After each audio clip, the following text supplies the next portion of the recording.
अस्सलाम वालेकुम नाज़रीन, आप मेरा यूट्यूब चैनल देख रहे हैं। मेरा नाम सोहराब बरकत है और थंबनेल में जो चीज़ लिखी थी कि जो रिकॉर्ड में से जो स्टेटमेंट 164 की है मुस्कान की, वो गायब हो गई है, ऐसा ही था। लेकिन मैंने अपने खुफिया सोर्सेज से ये रिपोर्ट मंगवा ली है। मैं आपको रिपोर्ट दिखाता हूं और पढ़कर भी सुनाता हूं और साथ साथ ये बताऊंगा कि अगर इसके बाद मेरे ऊपर केस हुआ तो आप लोगों ने मेरे साथ स्टैंड करना है, क्योंकि ये बड़े खुफिया जराए से, खुफिया सोर्सेज से मैंने मंगवाई है।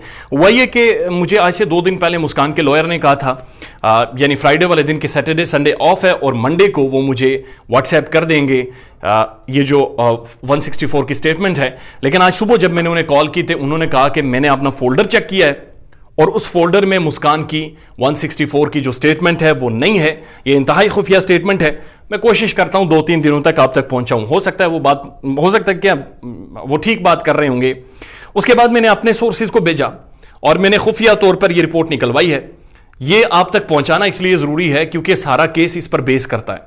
अब जो भी केस चलेगा वो मुस्कान के बयानात पर नहीं चलेगा जो उसने इंटरव्यूज में दिए हैं, वो इस फॉर्म 65 स्टेटमेंट 164 के ऊपर चलेगा। ये मजिस्ट्रेट के सामने दी गई है और केस में जो भी कार्रवाई होगी अब वो इसके ऊपर होगी। अब ये इतना पता नहीं तावीज़ों की तरह उसने लिखा हुआ है पुलिस वाले ने। मैं आपको दिखा देता हूं, बड़ा मुश्किल है ये पढ़ना। अब ये आप देख लें, ये अजीब व गरीब किस्म की राइटिंग है। आज चूंकि मार्केट बंद है तो मैं इसका प्रिंट आउट नहीं निकलवा सका, लेकिन चले मैं पढ़ने की कोशिश करता हूं, आप बर्दाश्त कीजिएगा।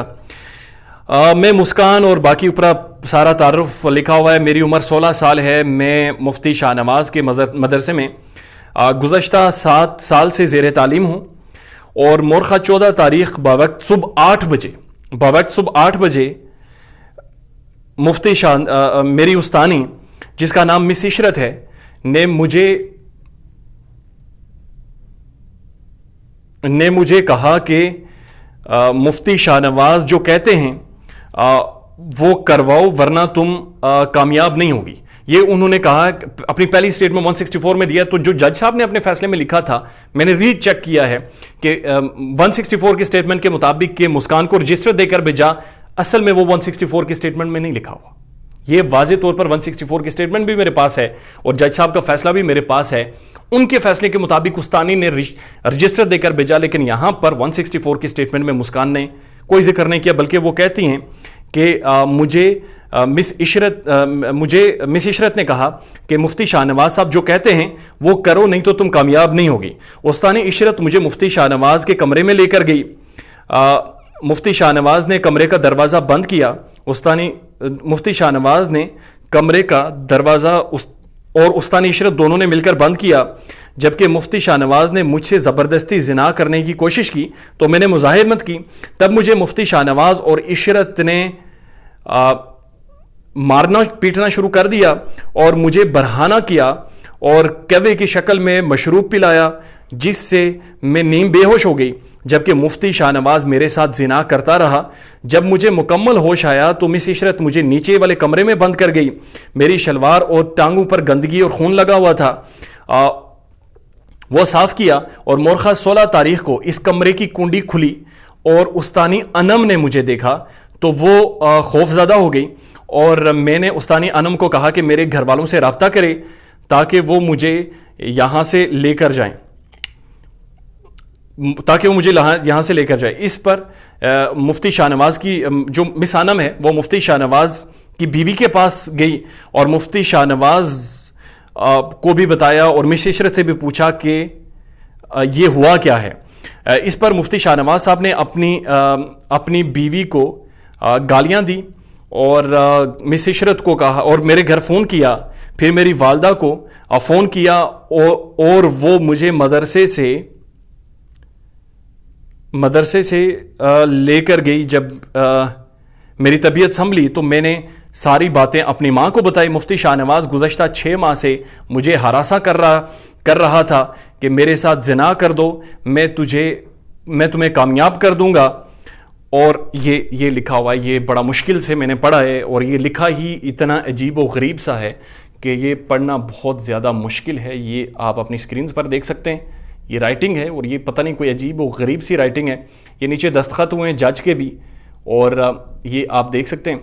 और यहाँ पर आप देखें तो ये वाज़े तौर पर लिखा हुआ है कि یہ والا 164 CRPC، یہ والا یہ الٹا کر کے دکھاؤں گا تو مے بی نظر آئے، آئی ڈونٹ نو، یہ لکھا ہوا ہے یہاں پہ، بہرحال اگر کسی کو چاہیے تو I can send as well. So اس فارم سے کیا سمجھ آیا؟ فارم سے یہ سمجھ آیا کہ مسکان نے جو آخری بیان دیا ہے جس پر اب کیس چلے گا، اس میں مسکان یہ کہہ رہی ہے کہ مس عشرت مجھے لے کر گئی، دونوں نے، مفتی نے اور عشرت نے مجھے برہانہ کیا، دونوں نے مل کر برہانہ کیا، میرے ساتھ زنا کیا مفتی نے. مس عشرت دروازے کے پار بیٹھی تھی، اس کے بعد وہ مجھے لے کر گئی، میرے کپڑے شپڑے صاف کیے، خون صاف کیا، میرے کپڑے اتارے اور دوسرے کپڑے لگوائے، مجھے 2 دنوں کے لیے بند کر دیا. مس انم آئی، انہوں نے آ کے دروازہ کھولا، میں نے کہا میرے گھر والوں کو بتائیں، اور مفتی شاہ نواز نے اپنی بیوی کو گالیاں دی اور میرے گھر والوں کو بتایا، اور میری ماں مجھے لینے آئی. جبکہ جو ہم نے آپ کو CCTV فوٹیج دکھی تھی اس میں اس کی ماں نہیں آئی تھی.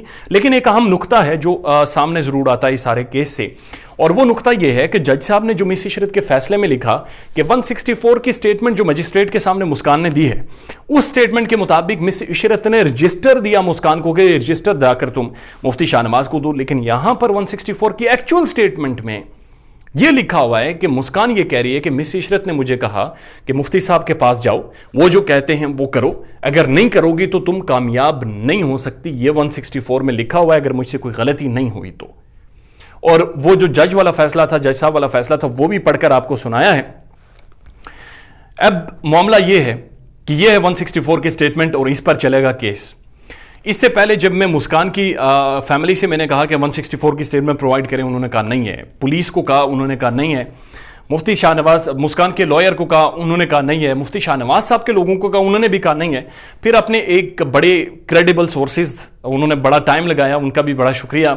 انہوں نے جا کر یہ نکلوائی ہے سٹیٹمنٹ کسی طرح سے، اور انہوں نے مجھے واٹس ایپ کی ہے. یہ بڑی امپورٹنٹ سٹیٹمنٹ ہے، اور یہ سٹیٹمنٹ پر اب کیس چلے گا، اور اسی کی بیس پر اب کیس مزید پروسیڈ کرے گا. اور جو بھی اس کیس میں مزید سبسٹانس ڈیولپ ہوگا وہ اسی سٹیٹمنٹ کی بنیاد پر ہوگا، اور اسی سٹیٹمنٹ کی بنیاد پر اب مزید کیس آگے جائے گا. یہ ساری ہے جی کہانی. اور آنے والے دنوں میں مفتی شاہ نواز صاحب کی جب بھی ان کے حوالے سے کوئی بات سامنے آتی ہے، پولیگرافک ٹیسٹ کے حوالے سے خاص طور پر، وہ بھی انشاءاللہ آپ کے سامنے رکھیں گے اور آپ کو بتائیں گے کہ اس رپورٹ میں کیا آیا ہے پولیگرافک میں. اصل میں بنیادی طور پر وہ کہتے ہیں کہ یہ خاموشی ہے فیملیز کی طرف سے، لیکن خاموشی کے ساتھ ساتھ یہ 164 کو پڑھنا ضروری تھا تاکہ سمجھ آئے کہ معاملات کس طرف جا رہے ہیں اور کس طرف یہ لے کے جایا جا رہا ہے. لیکن بہت سارے معاملات اس میں سوالات اٹھ گئے ہیں پولیس کی انویسٹیگیشن کے اوپر، اور پولیس کی انویسٹیگیشن کے اوپر جو سوالات اٹھ گئے ہیں اس کا کیا سدباب ہوگا، وہ ایک بہت بڑا سوالیہ نشان ہے. انویسٹیگیٹو آفیسر کے اوپر جو باتیں ہو رہی ہیں، تفتیشی افسر کے اوپر، that is a big question. اس کو کیسے ہم مکس اپ کریں گے اور سامنے لائیں گے. مقصد تھا 164 کی سٹیٹمنٹ آپ تک پہنچانا. اب جتنے بھی انٹرویوز ہوئے اس سے پہلے ان کا کوئی تعلق نہیں ہے. یہ ہے 164 کی سٹیٹمنٹ جس پر اب سارا کیس کھڑا ہے اور اسی سے پروسیڈ کرے گا آگے. اب جو بھی کیس پروسیڈ کرے گا اس کے تناظر میں وہ سارے اہم نقطے آپ کے سامنے رکھتا رہوں گا. اپنا خیال رکھیے گا اور ہمارے چینل کا بھی. اللہ حافظ.